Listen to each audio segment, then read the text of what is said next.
light it up like a blood fire. Burn it up like a blood fire. Blood, blood, blood, blood fire.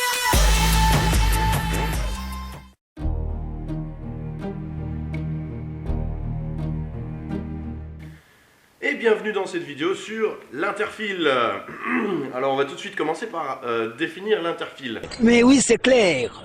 Lorsqu'on parle de tout ce point de vue, c'est l'activisme vers ce qu'on appelle la dynamique. L'interfile, c'est le fait de circuler entre les voitures quand il y a plusieurs fils. C'est interfile. Comme intermarché, c'est circuler entre des marchés. Ou pas, allez savoir. Who can say where the road goes, where the day flows, only time. Non, en fait l'interfile est réservé aux deux roues, hein, faut pas déconner non plus. Donc l'interfile, c'est le fait de circuler entre deux bandes de circulation qui vont dans le même sens, pour un deux roues motorisé bien sûr. Plutôt comme ça en fait.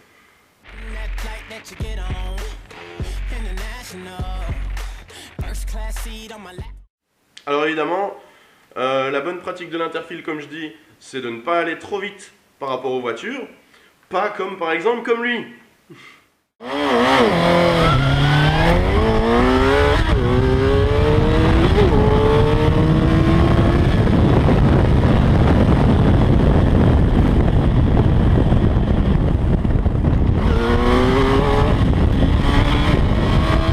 Perte de contrôle du véhicule et bardaf, c'est l'embardé.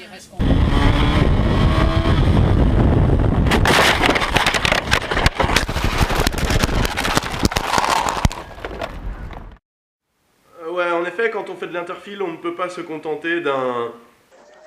Alors si je peux me permettre de te donner un conseil, c'est oublie que t'as aucune chance, vas-y fonce. On sait jamais, sur un malentendu ça peut marcher. Alors évidemment, il y a plusieurs choses à savoir et à bien faire quand on fait de l'interfile.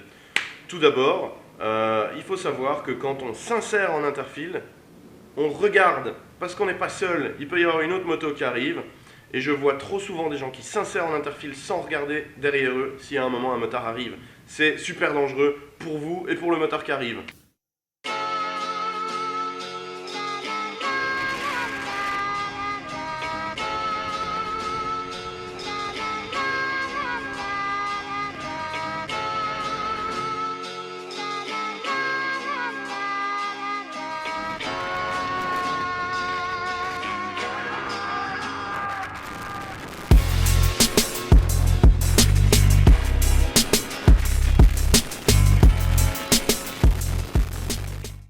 Alors aussi quelque chose que je vois souvent, un motard en interfile, il allume les pleins phares, il met le plein phare. C'est pas très intelligent. Pourquoi? Parce qu'en effet, le grand phare va peut-être bien signaler aux automobilistes qu'il y a quelque chose, parce qu'ils vont être éblouis.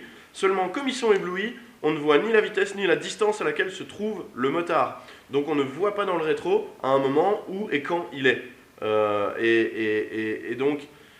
Donc il est beaucoup plus intelligent de mettre les 4 clignots si vous en avez la possibilité, sinon 2 ou 2 au choix, ceux de gauche, ceux de droite, forcément vous n'allez pas mettre les clignots du milieu, bref, c'était la blague du jour. Et éventuellement faire des appels de phare. La plupart des motos sont équipées d'un petit bouton passe qui permet de faire un appel de phare. Donc moi personnellement quand je suis en interfile, j'appuie 2 fois dessus, toutes les 2 secondes, comme ça, tac tac, tac tac. Alors ça peut paraître chiant, ça peut paraître un petit peu rébarbatif. En attendant, ça n'éblouit pas la personne, parce qu'on n'est pas là non plus pour gêner les automobilistes. Et ensuite, on est vraiment visible parce qu'il y a quelque chose qui clignote. Or, tout ce qui clignote attire beaucoup plus l'œil que quelque chose qui est statique. Ensuite, l'interfile se pratique entre les 2 bandes les plus à gauche. En effet, si vous avez 3 bandes, faites-le bien entre les 2 bandes les plus à gauche. Pourquoi? Regardez bien régulièrement ce qui se passe quand je suis en interfile. Merci. La voiture s'écarte pour me laisser passer.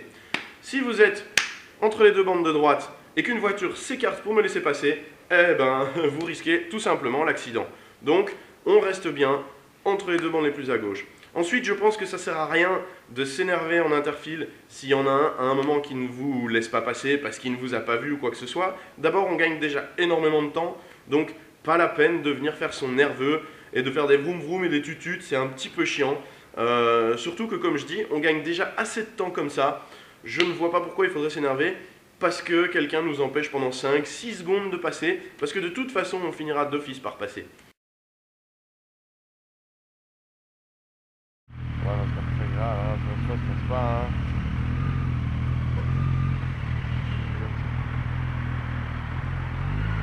Il va quand même l'avoir rouge.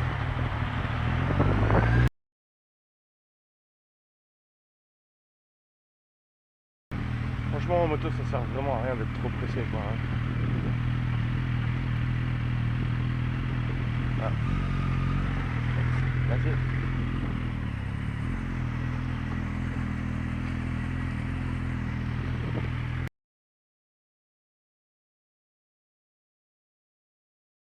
Donc en Belgique c'est légal depuis plusieurs années et en France apparemment ils font une phase de test, une phase d'essai dans plusieurs grandes villes et la phase de test va durer 4 ans. 4 putains d'années. Franchement, 4 ans. Non mais vous êtes sérieux? Alors de où il faut 4 ans pour vérifier ça? Je veux dire, qu'est-ce que ça va apporter de faire un essai aussi long? Est-ce que vous imaginez si tous les essais duraient 4 ans? Bonjour, est-ce que je pourrais essayer cette nouvelle voiture? Oui monsieur, tenez les clés, vous me les rendez dans 4 ans? Non mais attends, faut pas déconner. Bon, vous êtes ici à votre test de mathématiques, vous avez à partir du top 4 ans. Lol. Non mais à un moment il faut arrêter de déconner. Je ne sais pas qui s'occupe de ça au niveau des autorités françaises.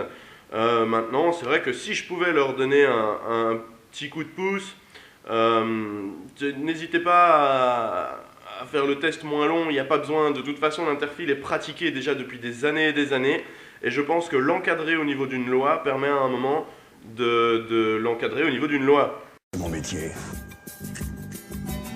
Je me fous de votre gueule. Non, quand vous êtes motard, que vous êtes en interfile, vous êtes à une vitesse tout à fait raisonnable et vous avez un kéké derrière qui arrive à fond de balle et qui va vous coller. Surtout, écartez-vous, laissez-le passer, laissez-le crever tout seul. Parce qu'il ne faut jamais oublier une chose, c'est qu'en étant trop près de vous, on risque un suraccident. C'est-à-dire que si à un moment, vous devez freiner fort parce qu'il y en a un qui change de bande derrière vous, c'est pas sûr que lui arrivera à freiner, il va vous rentrer dedans, et donc c'est bien une moto qui va rentrer dans une autre moto, ce qui est très con. Donc on en revient aussi à un autre sujet, laissez des distances de sécurité quand vous faites de l'interfile et que vous avez une autre moto devant vous, ne la collez pas, on sait jamais, elle va peut-être piler à cause d'une autre voiture, ou elle va peut-être même se faire renverser par une voiture, et à ce moment-là, vous allez vous la manger aussi, et ça fera un joli soupe de motard et de bagnole. Donc c'est plutôt à éviter. Le suraccident est facilement évitable avec une petite distance de sécurité.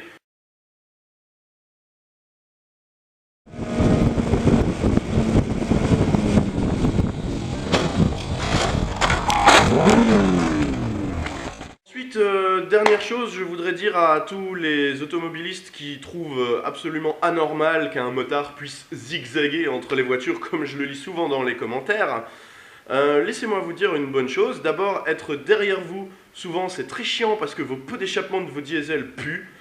C'est la misère, on n'a pas envie de fumer vos pots d'échappement, là, de respirer cette fumée dégueulasse. Ensuite, ça paraît logique, d'abord parce que ça passe, sans vous gêner. On peut totalement faire de l'interfile sans gêner personne.